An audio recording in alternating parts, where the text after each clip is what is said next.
Ladies and gentlemen, welcome back to another episode of the Louis Sports Network. Hope everybody is having a wonderful Sunday morning. Before we get started, make sure to hit that like button, hit the subscribe button, make sure your post notifications are turned on, make sure you're sharing on your social media platforms. Truly appreciate it. Thank you guys for always taking the time to watch my videos, like them, sharing, and to all my new subscribers, man, make sure y'all hit that subscribe button, man, as we get ready for the end of this weekend. Truly appreciate it, guys, man. Peace and blessings to everybody, as always, man. I always send positive vibes, man. Out here driving in the rain right now as I head over to my session with the child that I'm going to work with. So I work today on Sundays. I actually work on the weekends. And, you know, as I mentioned to you guys, man, you know, working 4 days a week, you know, doing therapy sessions and all that kind of stuff. So, which is pretty cool. And I'm very passionate about what I do. And so getting on to the video. Once again, I'm talking about this NBA in-season tournament and why I think it's one of the worst things to happen to the NBA. Because you got to ask yourself this question, guys. If Adam Silver has to do this much tinkering to quote-unquote make the NBA better, how is the NBA product as a whole, to me, is ruined? Because think about it. Why does he have to tinker all this much, all for the NBA to be...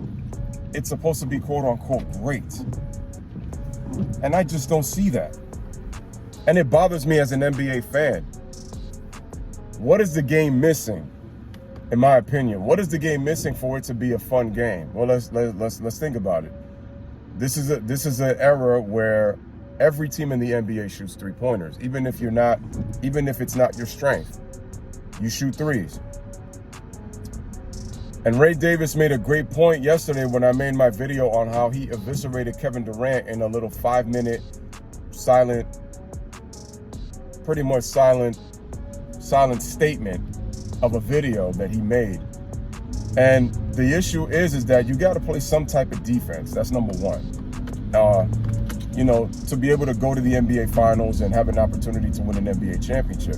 Because even if the Golden State Warriors were a jump shooting team, they played defense. They were the number one defense in the regular season, and they were the number one defense in the postseason. You know, back-to-back years. So they proved that as a jump shooting team, if you're able to defend at a high level, even if the numbers are, you know, starting to skyrocket with the amount of three-point attempts that you're shooting, you know, you're still able to win. And they had the personnel to win championships. The issue I have is every team wants to shoot threes. You know, you've eliminated really the post play.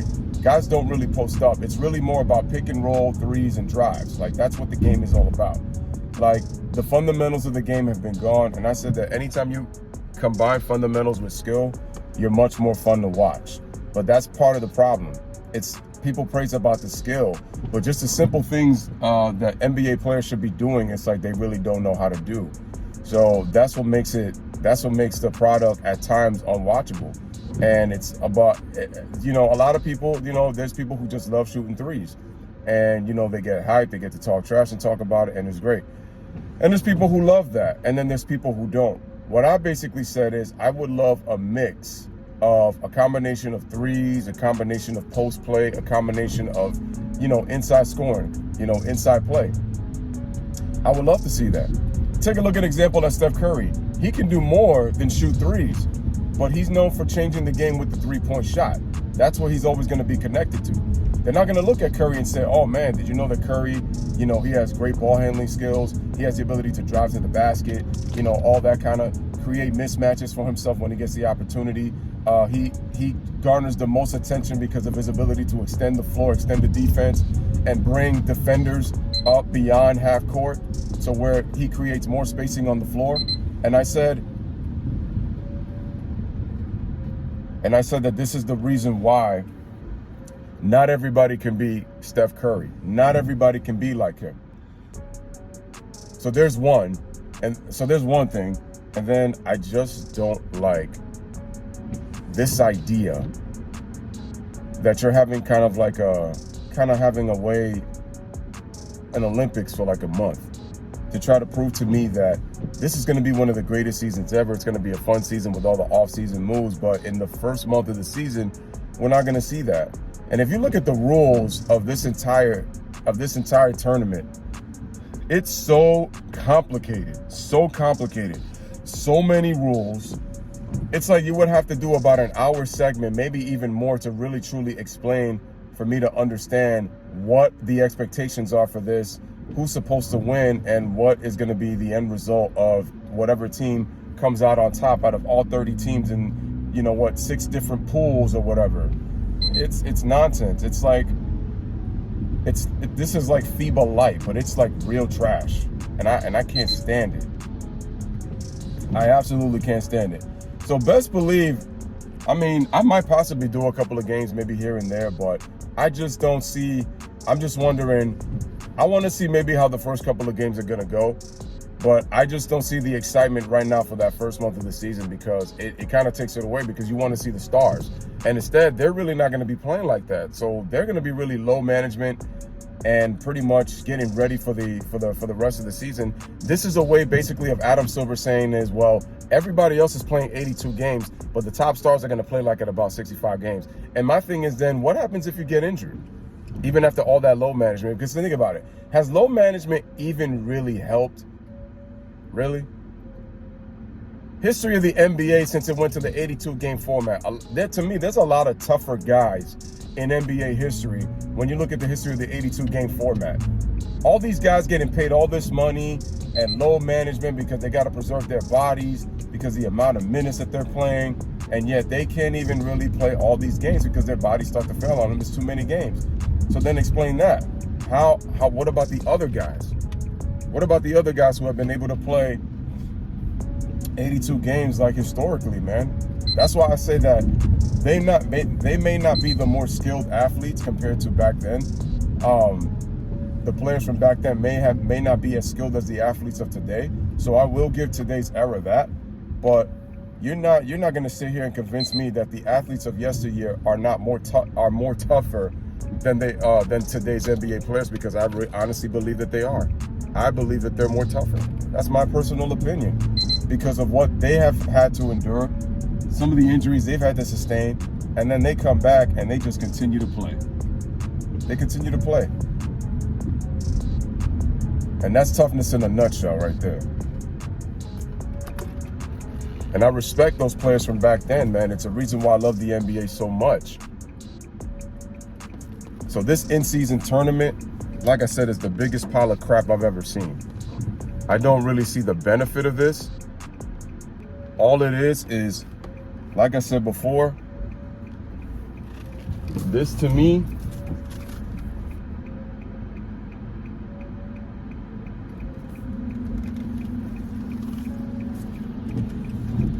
just shows me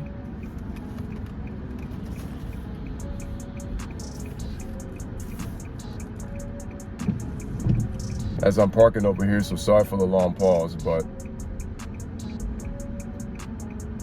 okay. As I'm parking right here, just making sure I get myself right, man. But ladies and gentlemen, basically what I'm saying is, for Adam Silver's sake, he better hope that this tournament is going to be producing excitement, because I know the 4-letter networks and all the other mainstream media, they're going to hype the crap out of this. I'm not too keen on it, because all it's doing to me is just pushing me away. And it's like, as an NBA fan for freaking over 30 years of my life,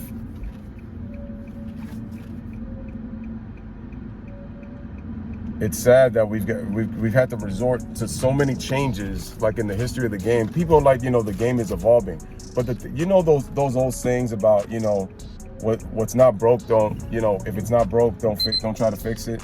And Adam Silver has tried to fix so many things, because he knows the NBA as a product has failed.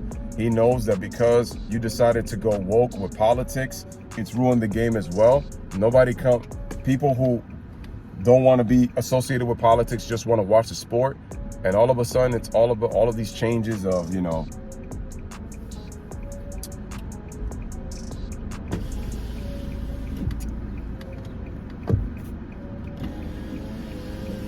as I get ready right here.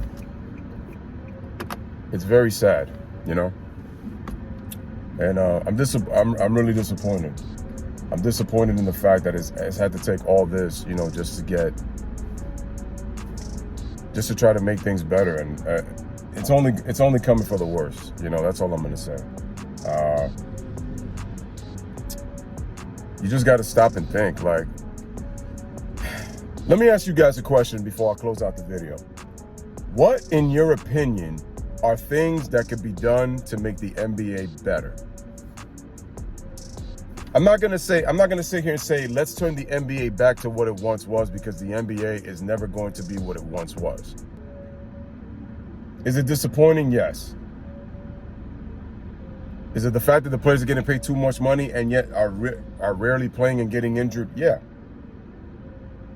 Like I said, you have to stop and think for yourself. With the advanced medicine, with the advanced technology, why are players constantly getting hurt? With guys low managing to preserve their bodies apparently to be ready for the postseason, why are their bodies failing them? I've seen guys from back in the day that have played through the toughest of injuries. You know, and maybe it may not have been the smart thing to do, but they had an obligation to the fans of the NBA to be able to play. I remember when Charles Barkley had, I forgot what injury he had. This was back in 1991, and it was the 1991 All-Star game, and the game was in Charlotte. And I remember Barkley he should not have played, and he even was on record as saying that he shouldn't have played that game. I forgot what injury he had, but David Stern was upset and was going to fine him if he decided not to play.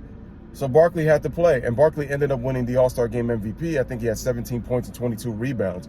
But I said, bro, the type of injury that Barkley had, he shouldn't have played, and he did. He was forced to play. I mean, look at the competitiveness of the All-Star game. Sure as hell ain't the same. We've had so many great players. You know, it's been so much fun over the years. And now look what it's become. All-Star Weekend was something I always looked forward to, ladies and gentlemen. And it's like, I don't look forward to that anymore, you know? Because you know already that it's going to be trash. And that's the worst part about all this, that you know it's going to be trash and there's absolutely nothing you can do. So like I said, ladies and gentlemen, once again, let me ask you, if, in your opinion, what can you think can we do to try to at least improve the game? And to me, I also feel like there's certain guys in the NBA that need to be out of the league in order for the league to kind of get back to a little bit of what it needs to be. That's just me. You know, I mentioned it in, you know, my previous videos, but let me know what you guys think, man. As I get ready for this session, happy Sunday. Bless up, live, laugh, love. Thank you guys for watching.